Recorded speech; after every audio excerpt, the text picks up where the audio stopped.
Я призываю всех мужчин и женщин, особенно чеченцев и кавказцев. Почему нет очередей? Кавказцы, я вас вообще не понимаю. Вы должны были быть первыми, говорит Рамзан Ахматович Кадыров. Потому что нас касается в первую очередь. Мы же всегда хотели воевать против этого сатанизма. Сегодня вы куда смотрите? Это не война Российской Федерации и кого-то.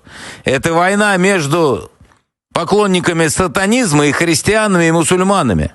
Мусульмане и христиане должны объединиться и уничтожить этот сатанизм. Кавказцев должно быть больше. Если мы на самом деле так любим свою религию и хотим защитить, мы в первую очередь защищаем свою религию и священные ценности.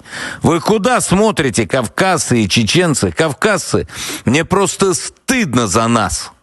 Я думал, что если такая война будет, то мы будем все вместе, в один кулак объединимся и будем биться до конца. Если бы мы проявили любовь к религии и семейным ценностям, я удивляюсь, даже чеченцы столько там воюют, но добровольцев мало. Нас почти 1 600 000, но хотя бы 300-400 тысяч. Возраст не имеет значения. Вы должны быть в очередях, в военкоматах, чтобы защитить свои семьи.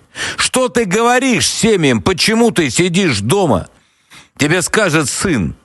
Вот там защищают мужчины семейные ценности и государства. А почему ты сидишь дома?